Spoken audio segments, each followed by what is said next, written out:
সারা দেশে চলছে তীব্র তাপপ্রবাহ, গরমে ওষ্ঠাগত জনজীবন।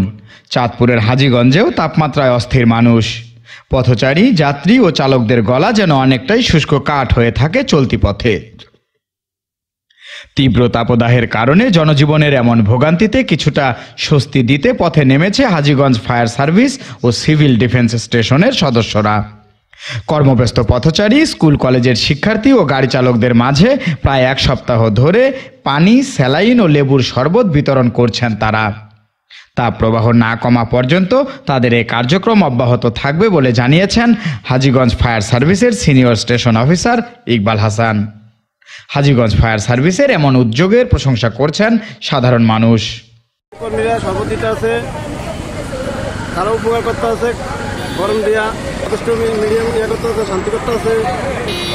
ঠিক আছে,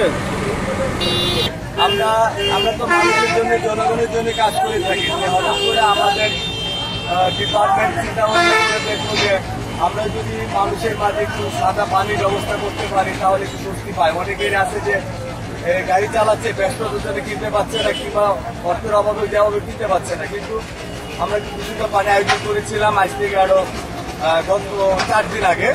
এটা হচ্ছে চলমান। এখন আমরা এটা কাজটা করে এত ভালো লাগছে যে এত দ্রুতভাবে মানুষগুলো খাচ্ছে, তার 8টার থেকে ট্যাঙ্ক জানাচ্ছে। এই যে মানবিক একটা কাজ করতে পেরে আমরা আসলে আনন্দিত। আমরা যতদিন এটা তাপদাহ চলবে আমরা চেষ্টা করবো আমাদের প্রত্যেকে, আমাদের স্টাফেরা নিজ উদ্যোগে আমরা কাজটা করে যাচ্ছি, আমরা করে যাব। এটা আশাবাদ যে মানুষের মাঝে যদি একটু আত্মার একটু শান্তি পাওয়া যায়, মানুষ শান্তি পায়, একটু শক্তি পায়। দেখেন কিভাবে মানুষগুলো পানি খাচ্ছে বা একটু খাবার, একটু ঠান্ডা পানির জন্য মানুষের আসছে। এটাই তো মানুষ, মানব সেবা, তাই না? মানুষ তো মানুষের জন্য। আমরা বাংলাদেশ ফায়ার সার্ভিস, আমরা মানুষের জন্য সবাই কাজ করে থাকি এবং আমি কাজ করে যাবো ইনশাল্লাহ। ধন্যবাদ।